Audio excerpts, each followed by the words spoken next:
Hi guys, welcome back to our channel Sentry Shala by Centricity, आपका wealth partner. My name is Anuj and you are watching NISM Series 21A PMS Distributors Exam Pass for Sure videos. आज हम mock test के बारे में बात करेंगे. मैं कुछ मॉक टेस्ट यहाँ पे कवर करने वाला हूँ इस वीडियो में, जिस पे जो कि questions repeatedly NISM 21A series में आते रहते हैं. और आगे बढ़ने से पहले मैं आपको ये बता दूं कि NISM series 21A PMS distributors exam का हमने सारा करिकुलम कवर किया है. There are 12 chapters in the video. हमने 12 के 12 चैप्टर्स कवर किए हैं. इंडिविजुअल चैप्टर्स की वीडियो बनाई है, वो भी आई बटन पे क्लिक करके आप वो प्लेलिस्ट एक्सेस कर सकते हैं और उसका लिंक हम डिस्क्रिप्शन में भी डाल देंगे. तो चलिए स्टार्ट करते हैं NISM series 21A PMS distributors exam के कुछ मॉक टेस्ट. देखो, ये जो मॉक क्वेश्चंस मैं आपको आज बताने जा रहा हूँ, जो भी हम इस वीडियो में चर्चा करेंगे, तो ये रिपीटेडली क्वेश्चंस में आते रहते हैं. But this should not be taken granted कि यही वाले क्वेश्चंस आएंगे. ये सिर्फ और सिर्फ एक प्रैक्टिस पर्पस से है, और अगर आप ये क्वेश्चंस करके जाते हैं तो बहुत अच्छा है. लेकिन दिस इज़ एडवाइजेबल कि आप वो सारी 12 के 12 चैप्टर्स की वीडियो देखें. Plus NISM series 21A PMS distributors exam का जो पूरा करिकुलम है वो आपको पढ़ के जाना पड़ेगा. So this is not an easy exam. और टिप्स एंड ट्रिक्स की जो वीडियो है उसका भी डिस्क्रिप्शन मैंने लिंक में डाला है. टिप्स एंड ट्रिक्स की वीडियो भी आपको ज़रूर देखनी है बिफोर गोइंग फॉरवर्ड. पूरा करिकुलम भी कवर करना है. केस स्टडीज़ की वीडियो भी हम बनाने वाले हैं. उसके बाद आपको ये क्वेश्चंस करने हैं, राइट. बिना क्वेश्चंस ज़रूरी हैं करना, बट उससे पहले ज़रूरी है पूरे करिकुलम को ध्यान से पढ़ना. So let's start. सो इस मॉक टेस्ट में मैं आपको 50 क्वेश्चंस बताने वाला हूँ. सो इन 50 क्वेश्चंस के बारे में देयर आर मल्टीपल चॉइसेस जो आती हैं. सो क्वेश्चन से स्टार्ट करते हैं, प्लस मैं आपको एक्सप्लेनेशन भी बताऊंगा. तो चलिए स्टार्ट करते हैं. Question number 1. The SEBI fraudulent and unfair trade practices regulation prohibit a person to do directly or indirectly dash securities in a fraudulent manner, buy, sell, deal या all of the above, right. So जो SEBI का fraudulent and unfair trade practice regulation है, वो prohibit करता है एक person को directly अनडायरेक्टली securities market में क्या डील करने के लिए. सो बाय करने के लिए, सेल करने के लिए, डील करने के लिए, ऑल ऑफ द अबव. तो देखिए, बहुत ही इजी बुक में लिखा गया है कि कोई भी, चाहे बाइंग हो रही है, सेलिंग हो रही है, डीलिंग या कुछ भी हो रहा है, जो fraudulent and unfair trade practice act है वो बिल्कुल मना करता है डायरेक्टली या इनडायरेक्टली ये आपको नहीं करना है. तो answer is D, all of the above. ये एक्सप्लेनेशन में आपके सामने ये आ गया है. Question number 2. Which of the following schemes have a feature like first continuous sale and purchase of units of NAV or NAV related prices? Investor can enter and exit the scheme at any time during the life of a fund, or the scheme does not have specific time frame. So interval scheme, open-ended scheme, close-ended scheme and all of the above. तो ये chapter number 6 है I think, mutual funds. सो ये mutual fund chapter से आया है. और open ended schemes वो schemes होती हैं जहां पर कंटिन्यूअस सेल एंड परचेज चलता है. Investor can exit any time. तो there are 4 options: interval, open ended, close ended, all of the above. तो right answer is open ended scheme. The counter party risk in a futures contract is mitigated primarily through. अब जो counter party risk होता है जो future contracts में, chapter 5 is derivatives, उसमें हमने clearly ये मेंशन है कि the functions of clearing corporation. सो जो क्लियरिंग कॉर्पोरेशन के फंक्शन हैं वो ये इस रिस्क को मिटिगेट कर देते हैं. तो answer is first, the functions of clearing corporation. हमारे ऑप्शंस हैं the functions of clearing corporation, collateralisation by one of the parties to the contract, settlement on gross basis between two parties, या limits on positions and trading volume. So answer is A, the functions of the clearing corporation. Question number 4. Dash is the central national agency responsible for receiving, processing, analyzing and disseminating information relating to suspect financial transactions to enforcement agencies. So कौन सी ऐसी agency है जो analysing, receiving और जो भी information है relating to suspect जो financial transactions होते हैं, सो एनफोर्समेंट एजेंसीज को वो ट्रांजेक्शंस दिए जाते हैं. तो वो कौन सी यूनिट है? सो सेबी है, FIU इंडिया है, CBI है या RBI है. सो correct answer is FIU, financial intelligence unit of India is the central national agency which is responsible for receiving, processing, analyzing and disseminating information relating to suspect financial transaction. So जो portfolio manager है, the portfolio manager is required to report any suspicion transaction within 7 days to FIU. 7 दिन के अंदर एक portfolio manager को वो suspicious transaction report करने हैं फाइनेंशियल इंटेलिजेंस यूनिट को। Question number 5, the feature that allows the issuing firm to retire the bonds before the maturity by paying a prescribed price is called convertibility, redemption, callability या call option, पुटेबिलिटी, जिसको हम put option बोलते हैं, right. So correct answer is C, call option. देखिए हमने सीधा सीधा पढ़ा था जो आपका फिक्स्ड इनकम का जो चैप्टर है कि जो एक कॉलेबल बॉन्ड है, कॉलेबल बॉन्ड में क्या होता है, it gives the issuer the right to redeem or part of the outstanding bonds before the specific maturity date. तो जो इशूअर है कॉलेबल बॉन्ड का, जो इशूअर है उसके पास राइट होती है कि वो कुछ पार्ट बॉन्ड का या सारा का सारा bond before the specified maturity date वो कॉल कर सकता है। कॉलेबल बॉन्ड जो है उनको एडवांटेज होता है इशूअर को to the security. In other words, callable bond present investors with a higher level of reinvestment risk than non callable bonds, right. So the correct answer is call. Question number 6, and dash is a broad outlay of the type of securities and permissible instruments to be invested by the portfolio manager for the customer, taking into account specific to clients and securities. The investment statement, investment approach, investment profile, investment objectives. तो ये जो agreement की जिस पे बात हो रही है, the agreement between the portfolio manager and the clients includes the investment approach. तो आंसर इज इन्वेस्टमेंट अप्रोच। तो एक इन्वेस्टमेंट अप्रोच वो चीज़ है जो हमारा आउटले करता है कि what are the types of securities आएंगी, कौन कौन से इंस्ट्रूमेंट्स आएंगे invested by the portfolio manager, right. So ये इसका correct answer is investment approach. Question number 7, dash industries rise and fall very closely follow the generic economic activity in comparison to other industries. Financial industry, cyclical, consumer staples या defensive. तो answer is cyclical. जो cyclical industry होती है वो बहुत ही sensitive होती है business cycle से, राइट, क्योंकि इनका जो रेवेन्यू होता है generally higher in the periods of economic prosperity. जब इकोनॉमी बूम पे होती है इनमें रेवेन्यूज हाई होता है एंड एक्सपेंशन, और जब लोअर होता है in period of economic down turn and contraction. तो इसीलिए इकोनॉमिक में जैसे बूम आता है ये साइक्लिकल स्टॉक्स बढ़ते हैं, और जब इकोनॉमी में कोई कॉन्ट्रैक्शन या डाउन टर्न होता है तो ये स्टॉक्स जो है साइक्लिकल स्टॉक्स भी गिर जाता है। तो इसलिए cyclical industries rise and fall very closely with the economic activity. So answer is 7th।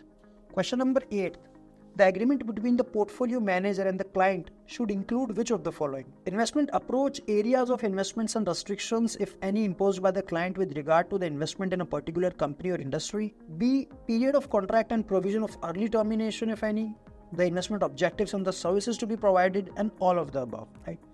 So the correct answer is all of the above. जो भी एग्रीमेंट पोर्टफोलियो मैनेजर और क्लाइंट के बीच में बनता है उसमें ये सारी चीज़ों का होना बहुत ज़रूरी है। So answer is all of the above. ये सारी चीज़ें एक एग्रीमेंट का पार्ट रहेंगी। Question number 9, the SEBI mutual funds regulation came in the year. So जो म्यूचुअल फंड्स के जो रेगुलेशंस थे वो किस साल में आए थे? 1994, 1996, 1964 या 2000? तो SEBI mutual fund regulations act came in year 1996। बिल्कुल सीधा सीधा ये बुक में लिखा गया, तो इसमें हमें कोई गलती नहीं करनी है, इसमें कोई गलती गुंजाइश नहीं होनी है, और ये हमें याद करना पड़ेगा कि म्यूचुअल फंड रेगुलेशंस कौन से साल में आए थे, which is 1996। Question number 10, dash portfolio manager manages the fund in accordance with the direction of the client. So बहुत अच्छे से हमने चैप्टर नंबर 7 में ये पढ़ा है कि कौन से पोर्टफोलियो हैं जो पोर्टफोलियो मैनेजर मैनेज करते हैं फंड्स को इन accordance with the direction of the clients. जो डायरेक्शंस ऑफ द क्लाइंट हैं कि क्लाइंट बताता है एग्जैक्टली कि कब बाय करना है, कब सेल करना है, वो किस में आता है। तो ऑप्शंस देखते हैं, डिस्क्रिशनरी, नॉन डिस्क्रिशनरी, एडवाइजरी या all of the above. So the answer is non discretionary. Non discretionary जो पोर्टफोलियो मैनेजर्स होते हैं वो फंड्स को मैनेज करते हैं, पोर्टफोलियो को मैनेज करते हैं इन accordance with the direction of the client, right. So portfolio manager वहाँ पे अपना एक्सरसाइज नहीं करेगा, डिस्क्रिशन नहीं चलाए, डिस्क्रिशन नहीं रहेगा उसका बाय और सेल करने का। Discretion is with the client. Question number 11, while making an application for a portfolio manager, financial information has to be submitted for which of 3 years? Current and the next 2 years, preceding 2 years and current year, preceding 3 years, succeeding 3 years. So correct answer is preceding 2 years and the current year. तो जो जब हम application portfolio manager के लिए apply करते हैं तो financial information हमें देनी होती है preceding 2 years and the current year. So information has to be submitted for the capital structure, paid up capital and free reserves for the year to the preceding year or current year and the preceding year, current year. Question number 12. A reputed portfolio manager has deployed funds of a client with a corporate. The corporate has promised that convertible bonds will be issued against these funds. Is this transaction in order? Right, तो options देखते हैं. This is not in order as no physical dealing with the security has been made and this is not permitted. This is not in order as this amount to lending of the client funds and this is not permitted. This is in order as this style of investing is routine and approved. Fourth, this is in order as eventually bonds will be issued to the PMS. Right. So clearly the correct answer is B. This is not in order as this amount to lending of the client fund and this is not permitting. तो simple do's and don'ts of the fund managers का जो है उसमें लिखा हुआ है कि आप कोई भी क्लाइंट का जो पैसा उसको आगे लैंड नहीं कर सकते. तो दिस इज नॉट परमिटेड. लेकिन this is not permitted landing of the client funds. Right, तो हमें ए और बी में ध्यान रखना पड़ेगा. तो correct answer is B. Question number 13th. The time period restriction for a contra trade by a designated person of a company is 1 month, 3 months, 6 months या 9 months. So the correct answer is 6 months. The SEBI जो Prohibition of Insider Trading Act Regulation Code of Conduct वो specify करता है इस period को, which is any event shall not be less than 6 months. Question number 14. Dash is the threshold limit for the suspicious transactions for which record needs to be kept as the Money Laundering Act. Is 5 lakhs, 10 lakhs, 25 lakhs or 1 crore. Correct answer is 10 lakhs. As per provisions of the Money Laundering Act 2002, जो Money Laundering Act है 2002 का, उसमें साफ साफ लिखा गया है कि जो suspicious transaction include करेगा all cash transactions above the value of more than 10 lakh rupees or equivalent in a foreign currency. तो 10 लाख रुपए से जितने भी ऊपर के ट्रांजेक्शन है, suspicious transaction जो कैश में किए गए हैं, all these transactions वो आपके रिपोर्ट किए जाएंगे as a suspicious transaction. Question number 15th. Define the relationship between the price of a bond and its yield. So जो price of a bond और yield का relationship क्या है, चलिए देखते हैं. It is always positive. It's always inverse. It's positive when interest rates are falling. It is positive when interest rates are rising. So correct answer is it is always inverse. There is an inverse relationship between a bond price and its yield. Question number 16th. The PMS has changed its main office address. This should be informed to dash a financial intelligence unit, B SEBI, C clients. So options हैं only A and B. Option 2 is only B and C. Option 3 is only A and C. या option 4th all A, B and C. तो correct answer is only B and C. यानी कि जो second option है वो only B and C is the correct. So financial intelligence unit को ही नहीं बताना है, इसके अलावा चेंज इन ऑफिस एड्रेस है वो सभी को बताना है और क्लाइंट्स को बताना है. FIUs को सिर्फ जो फ्रॉडलेंट ट्रांजेक्शन है, कैश ट्रांजेक्शन, उसके बारे में ही FIU को बताया जाता है. तो correct answer is B, only B and C. 17th question. A reputed PMS firm has 5 group companies. Identify which among the following is the best practice about disclosing these to the client. A. The PMS firm has to disclose about the group companies only if there is a conflict of interest. B. The PMS firm need not disclose about the group companies. C. The PMS firm has to disclose about the group companies. D. The PMS firm need not disclose about the group companies as they are not above 10 in number. So correct answer is the PMS firm has to disclose about the companies only if there is a conflict of interest.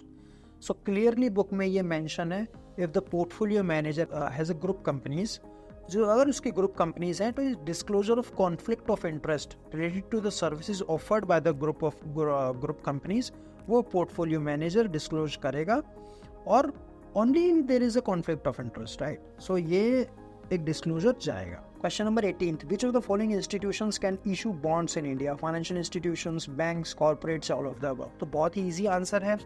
Bonds for financial institutions, banks, corporates सभी issue कर सकते हैं. तो correct answer is A, all of the above. तो in India जो fixed income market है उसमें क्या है, fixed income securities issue होती हैं और वो legal entities जैसे central bank, state government, public bodies, banks, institutions ये सब उसमें issue कर सकते हैं. The price of ABC Limited equity shares has reached its resistance line. So as per technical analysis, this is a good time to buy the shares sell the shares of ABC और hold the shares of ABC। तो देखिए support line और resistance line दो लाइनें होती हैं as per the technical analysis. जो support पे आ जाता है कोई शेयर तो हम उसको बाय करते हैं, और जब उसके रेजिस्टेंस पे पहुंच जाता है तो उस शेयर को सेल किया जाता है, ऐसा माना जाता है। तो correct answer is B, sell the shares of securities, right. So technical analysis में हम इसको सेल करेंगे। Identify the true statement with respect to an investor seeking to engage a portfolio manager. A. There is no need for an investor to understand anything about investing styles. B. An investor should pay attention to the major provisions of the investment contract. C. An investor has to depend on the distributor's advice on the choice of a portfolio manager. Fourth, an investor only has to place trust in the portfolio manager's approach to investing. So correct answer is B. An investor should pay attention to the major provisions of the investment contract. So जो एक ऐसा माना जाता है कि जो portfolio manager में जो भी इन्वेस्टमेंट जो इन्वेस्टर्स हैं उनको अटेंशन देना चाहिए। They should pay attention to the major provisions in the investment contract, कि किस तरीके से जो इन्वेस्टमेंट प्रोसेस है, इन्वेस्टमेंट अप्रोच है, स्ट्रेटेजीज हैं, स्टाइल, पास्ट परफॉर्मेंस, सारी चीज़ों के बारे में उसको एक तरीके से समझना चाहिए। एक इन्वेस्टर की बात हम कर रहे हैं। Question number 21, identify the true statement. Sharpe ratio when multiplied by the downside risk is called Sortino ratio. Sortino ratio is excess returns per unit downside risk. Sortino ratio is excess returns per unit of total risk. Sortino ratio and Sharpe ratio both measures the same excess returns. तो बहुत ही clearly हमने ये explanation देखी है और book में भी पढ़ा है कि जो Sortino ratio is excess returns per unit of downside risk.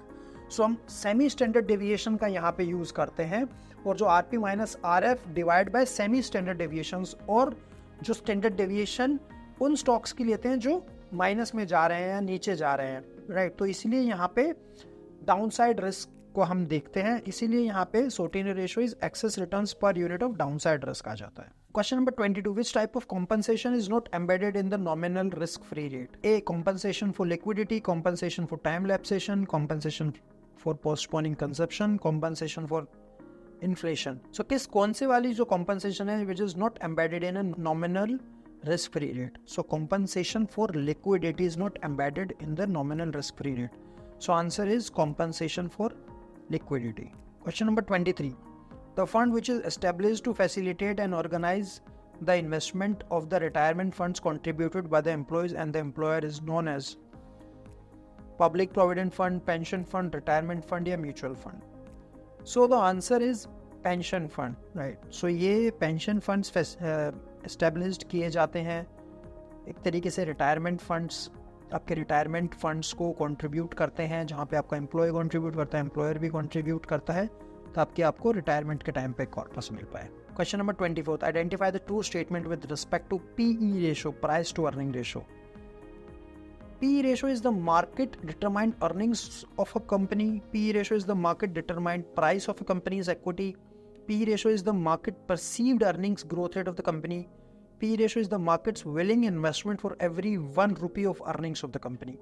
So correct answer is PE ratio is the market's willing investment for every 1 rupee earnings of the company. Simple सी बात में हम यही समझते हैं, फाइनेंस की किताबों में भी यही लिखा गया है कि प्राइस टू अर्निंग रेशियो हमें यही बताता है कि 1 रुपया किसी भी कंपनी में 1 रुपया कमाने के लिए हमें कितनी इन्वेस्टमेंट वहाँ पर करनी पड़ेगी। So this is called PE ratio. So stock PE tells us how much an investor is willing to pay per rupee of earnings. Question number 25. Dash as a factor is recognized by RBI Act 1934 to derive the value of a derivative. Interest rates, inflation, index of industrial production, या GDP growth rate. So answer is interest rate. Interest rate is a factor which is recognized by RBI to derive the value of a derivative. सीधा सीधा किताबों में लिखा गया है और हमको यही ये याद करना है। Question number 26. Which of these is not contained in the investment policy statement? Investment policy statements में इसमें से कौन सी चीज़ नहीं होती है? Financial regulations, investment roadmap, investors risk appetite, investment constraints. Investment roadmaps होता है, investors risk appetite भी होता है, investment constraints भी उसमें मिलेगा, सिर्फ आपको financial regulation उसमें नहीं मिलेंगे, right? So जो deployment, जो development of IPS होती है आपकी investment policy statement, राइट। उसका की स्टेप है is the process of portfolio management. So बहुत ही की स्टेप है, लिया जाता है जो आईपीएस हम बनाते हैं उसमें। वो एक रोड मैप होती है एक इन्वेस्टमेंट प्रोसेस का, जिसमें आपको investment road map, risk appetite, constraints सारी चीज़ें मिलती हैं, बट आपको फाइनेंशियल रेगुलेशंस के बारे में उसमें नहीं आपको पता चलता। Question number 27, a net amount of 10,000 has to be paid to an investor as interest. The TDS is 10%. Calculate how much should he set aside for the payment of the interest. So options is 10,000, 11,111 या 9,000 rupees. So correct answer is 11,111. So formula इसका देखते हैं कि किस तरीके से आया है। तो जो फॉर्मूला है नेट निकालने के लिए, फॉर्मूला में याद करना पड़ेगा ग्रॉस मल्टीप्लाई बाय टैक्स। तो इस फॉर्मूले से जब आप निकालेंगे तो आपका 11,111 रुपीज़ आ जाएगा। तो बहुत ही क्लियर फॉर्मूला है, हमें याद करना है और बहुत ही ईजी कैलकुलेशन है, यहाँ पर बहुत आसानी से हम इसको निकाल सकते हैं। Question number 28, identify the correct statement with respect to foreign currency convertible bonds, FCCB जिसको बोलते हैं।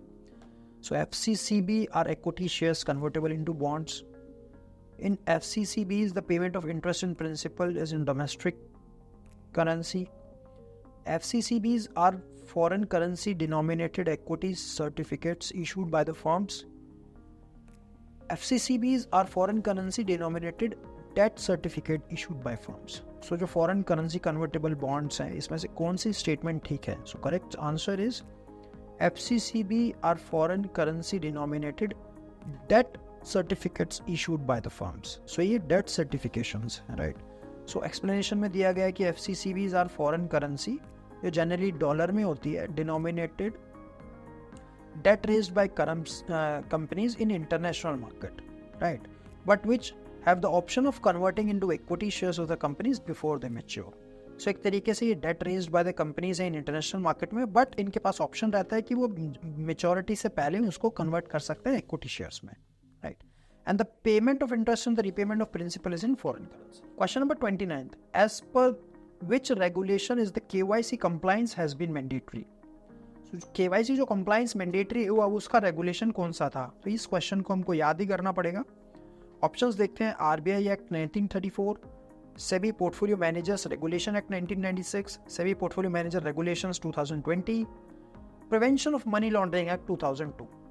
तो जो बहुत ही क्लियरली बुक में मेंशन्ड है कि जो केवाईसी का प्रोसेस है वो under prevention of money laundering act 2002 के तहत आता है, जिसमें ये क्लियरली मेंशन्ड है कि जो भी इन्वेस्टर होगा उसकी प्रॉपर केवाईसी की जाएगी ताकि कोई इलीगल फंड्स या मार्केट में ना इन्वेस्ट हो जाए। और ये सारा का सारा जो किया जाता है मनी लॉन्ड्रिंग एक्ट 2002 के अंदर और prevention of money laundering act के अंदर।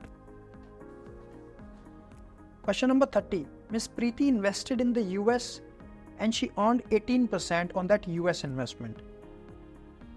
If the US dollar depreciates during the investment period, then the return in INR terms will be more than 18, less than 18%, remain at 18% and none of the above. तो देखो remain at 18% and none of the above, ये तो बिल्कुल ही हट जाएंगे। दो option तो मैं यहाँ पे तुरंत हटा सकता हूँ कि remain at 18 none of the above, क्योंकि या तो बढ़ेगा या घटेगा। 18% पे उन्होंने यूएस में इन्वेस्टमेंट की थी, 18% कमाए और यूएस डॉलर डेप्रिशिएट कर गया, राइट। सो अब देखना है कि मोर देन 18 आएगा या लेस देन 18 आएगा, ठीक है। सो इसका एक एग्जाम्पल लेते हैं कि USD depreciating against INR means the value of USD falls against 75 to 74, right. तो अब एक एग्जांपल के जरिए समझते हैं, उन्होंने जो इन्वेस्टमेंट की थी अब डॉलर में क्या हुआ, 75 से 74 डॉलर आ गया, राइट। अब जब प्रीति इन्वेस्टेड करेगी यूएसडी में, उसने इन्वेस्टमेंट किया है और जब वो INR में कन्वर्ट करेगी तो पहले 75 पे जो कन्वर्ट करती है अब उनका कन्वर्जन रहेगा 74 रुपीज़ पे, तो इसीलिए उनको थोड़ा सा कम रिटर्न वहाँ पे मिलेगा। So she will get a lower return. तो यहाँ पे the correct answer is less than 18%, क्योंकि यूएस डॉलर डेप्रीशिएट हो गया और अगर यूएस डॉलर बढ़ जाता तो फिर उनकी रिटर्न बनती more than 18%। Question number 31, identify the statement which is not true regarding the organisation of a portfolio manager.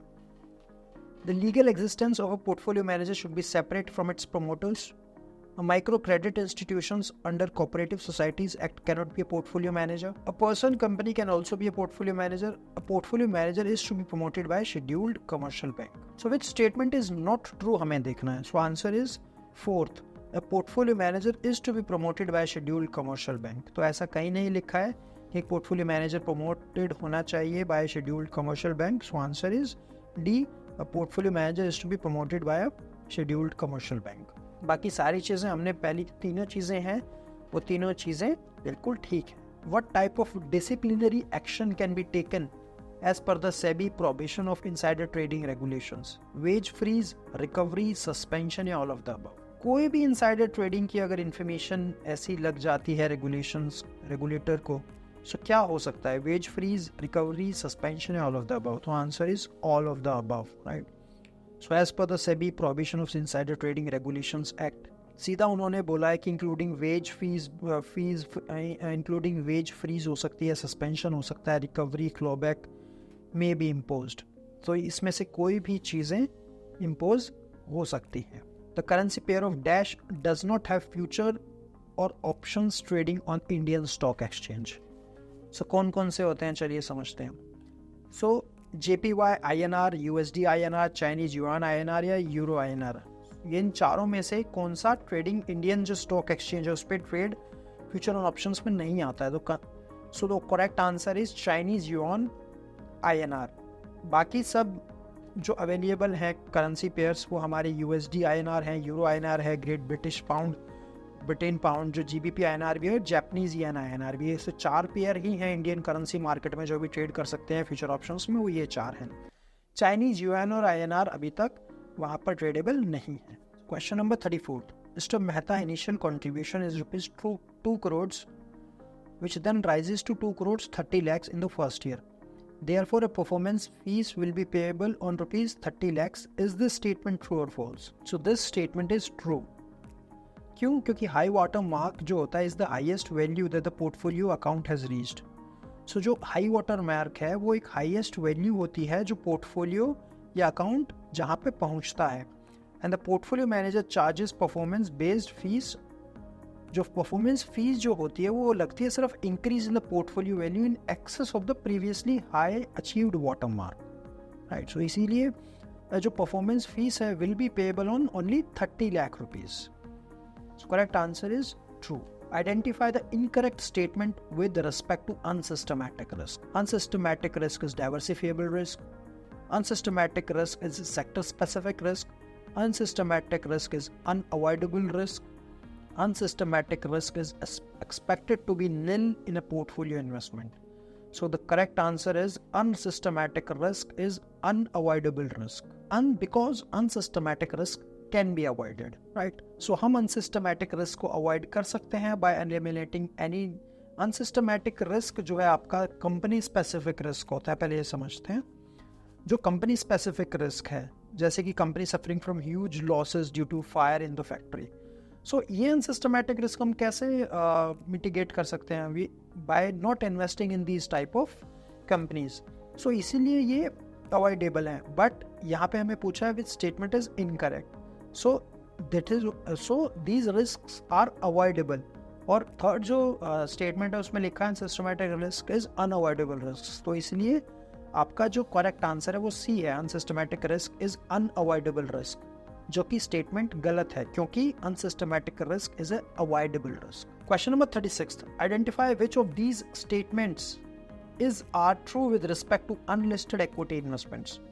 Unlisted equity is relatively illiquid. Pricing of unlisted equity is sporadic.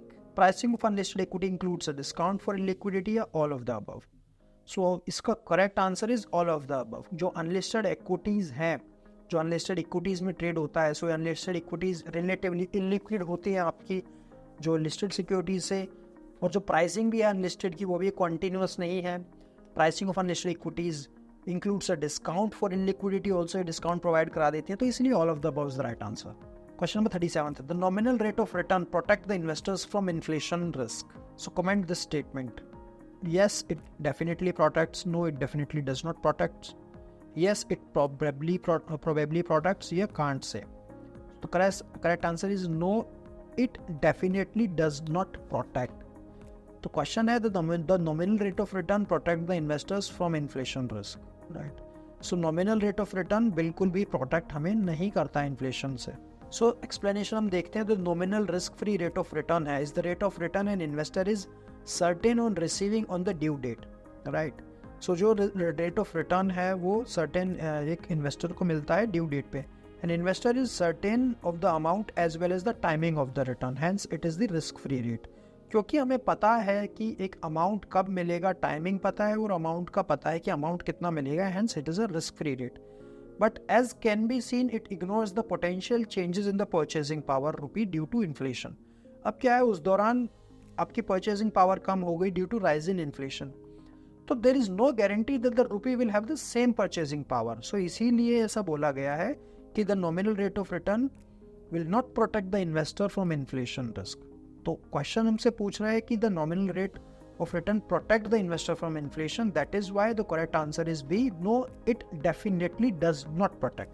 Question number 38. Identify the distinguishing feature of a body corporate. A body corporate should have minimum 10 shareholders. Body corporate should have issued equity shares. Body corporate should be an independent legal entity separate from its owners. Body corporate should be listed on a recognized stock exchange. So the correct answer is body corporate should be an independent legal entity separate from its owners. So body corporate का मतलब ही यही है कि corporate entity which has a legal existence, right? और जो legal existence separate होना चाहिए एक legal existence उसका apart from the person forming it, right? So that is why it enjoys a completely different legal status apart from its members. So it is इसीलिए body corporate should be an independent legal entity separates from its owners is the correct answer. So ये feature है body corporate होने का. Question number 39. Identify which of these is an essential element of technical analysis. अब जो technical analysis होती है, technical analysis जो हम price और volume देखते हुए जो analyst हैं वो stock को predict करते हैं. देखते हैं options क्या हैं. Price follow a pattern. Second, time span is an indication of trend. A good volume indicates strength in trend. All of the above. So correct answer is all of the above. So as per the technical analysis, there are three essential elements in understanding price behavior. जो एक तरीके से जो technical analysis में तीन pattern होते हैं कि the history of past prices provides indication of the underlying trend and its direction. जो past prices जो price जो movement हुई है वो आपको एक तरीके से trend बताता है directions का. The volume of trading that accompanies price movement. तो किस वॉल्यूम के साथ ट्रेडिंग हुई है, हाई वॉल्यूम के साथ बाइंग हुई है, हाई वॉल्यूम के साथ सेलिंग आई है तो वो आगे फर्दर हमें प्राइस बताता है. और the time spend over which price and volumes are observed, और वो किस जो टाइम स्पेन है वो क्या था जो प्राइस और वॉल्यूम्स उस पैटर्न में हुए हैं. तो ये तीनों चीज़ें बहुत ही ज़रूरी हैं. तो answer is D all of the above. Question number 40. Identify the true statement with respect to registration of a portfolio management service. The principal officer is required to have a valid degree from any discipline. If the applicant is from United States of America, then the net worth requirement is relaxed. The principal officer should have experience of at least 5 years in related activities in the securities market, and the PMS registration and approval cannot be done online. तो true statement हमें बतानी है. अब ये देखो, ये जब हम पढ़ेंगे कि क्या प्रिंसिपल क्या रेगुलेटर की रिक्वायरमेंट है तो चैप्टर में साफ साफ बोला गया है the principal officer should have experience of at least 5 years in related equity activities in the securities market. तो correct answer is the principal officer should have experience of at least 5 years in related equities in the securities market. So ये PMS registration के time पे regulator जो मांगता है वो काफ़ी ये तीनों चीज़ें रिक्वायर है, ये आप देख सकते हो. Correct answer is C. Question number 41. Identify which of these is not a cost of investing in a PMS. Franking charges, brokerage charges, listing fees या registration fees. So listing fees वो cost है जो is not a cost of investing in PMS. तो listing fees यहाँ पर हमें कोई नहीं देनी पड़ती है, बाकी charges हम दे सकते हैं. Some of charges मैं आपको बताता हूँ जो PMS client को दिए जाते हैं. brokerage and transaction cost देनी होती है, registrar and transfer फीस लगती है, charges payable for outsourced professional services like franking charges and notarization भी लग सकते हैं. तो ये सारे के तरीके की फीस लगती हैं बट लिस्टिंग फीस नहीं लगती है. So answer is C, listing fees. Question number 42. The application for registering as a portfolio manager services has to be made in dash of SEBI portfolio managers regulation. So form A of schedule 2, form B of schedule 1, form A of schedule 1 या form B of schedule 3. So to act as a portfolio manager, obtaining certificate of registration from SEBI is mandatory. आपको mandatorily SEBI से एक registration certificate लेना पड़ेगा अगर आप एक PMS service चलाना चाह रहे हैं. और the application needs to be made in form A of schedule 1. तो ये हमें बिल्कुल ध्यान रखना है, याद रख लेना है, रट्टा मार लेना. The application needs to be made in form A of schedule 1. So correct answer is C, form A of schedule 1. और 110% ये question एग्जाम में हर बार आता है. Question number 43. Is it correct that the long-term correlation pattern between two asset classes does not change over time? A. Yes, the statement is correct as their cash flows pattern do not change. B. No, the statement is incorrect as the macroeconomic factors and investor preference change. So only A is correct, only B is correct. Both A and B are correct. Neither A nor B are correct. So जो long term correlation pattern जो दो asset classes में देखे जाते हैं वो does not change over time. वो question हमको बोल रहा है कि जो लॉन्ग टर्म कोरिलेशन पैटर्न है जो टू एसेट क्लास में वो जनरली क्या ना इतना आसानी से चेंज नहीं होते हैं, ओवर टाइम चेंज नहीं होते हैं. तो पहला option this statement is correct as their cash flows pattern do not change, right. And B is statement is incorrect as the economic factors and investor preference change. So the answer is B, only B is correct. तो B क्या है? The statement B बोल रहा है the statement is incorrect as the macroeconomic factors and investor preference change. Right. So statement is incorrect जो ये है ये वाली बात ठीक है. क्यों? क्योंकि ये बिल्कुल भी ठीक नहीं है ऐसा बोला जाना कि long term correlation pattern between two asset classes does not change over time. Long term correlation दो asset classes में change हो सकती है. Question number 44. Identify the correct statement with respect to the charge of performance fees by the portfolio manager. The performance fees is charged when the portfolio value exceeds the previous high water mark. The performance fees is charged only when the rate of return of portfolio value exceeds a hurdle rate. Both of above or none of the above? Correct answer is both of the above. Right. So जो performance fees है वो charge की जाएगी exceeds the previous high water mark or rate of return of a portfolio exceeds a hurdle rate also. So ये clearly mentioned है and the statement is both the statements are correct, hence C is the right answer. Identify the true statement with respect to bonds. Face value of a bond and its market value are always same. There cannot be embedded options in bonds. Some type of bonds needs to be repaid.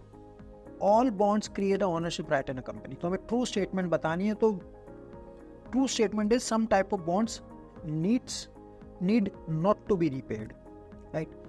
So ऐसा क्यों है some type of bonds need not to be repaid? मतलब वो perpetual bonds में जिनकी maturity नहीं होती है, perpetual bonds have no maturity. तो इसीलिए statement C is correct, some type of bonds need not to be repaid. Question number 46. The prime motto of portfolio attribution analysis is to find out the differential return generated due to skill of a portfolio manager, to find out what extent individual firms contribute to portfolio returns, to find out what extent sectoral returns contribute to portfolio returns. तो जो हम portfolio attribution analysis करते हैं, it is to find out the differential return generated due to the skill of the portfolio manager, right? So simple सी बात है. तो जो portfolio attribution analysis जो होता है वो skill पे बात आती है कि किस तरीके से जो डिफरेंशियल रिटर्न जो जनरेट करके दिया, जो एक्स्ट्रा रिटर्न जो फंड मैनेजर ने पोर्टफोलियो मैनेजर ने आपको बना के दिया है, तो is due to with the skill of the portfolio manager और वो बाई चांस हो गया. सो इसीलिए पोर्टफोलियो एट्रीब्यूशन एनालिसिस की हमको जरूरत पड़ती है. Question number 47. Before SEBI issues the certificate of registration to a PMS, it has to ensure that the applicant has appointed A. compliance officer, B. principal officer, C. at least one person who is graduate from a university recognized by central or state, and at least 2 years experience in securities market related activities. So only A and B are correct, only B and C are correct, only A and C are correct, all A, B, C are correct. So correct answer is all A, B, C are correct.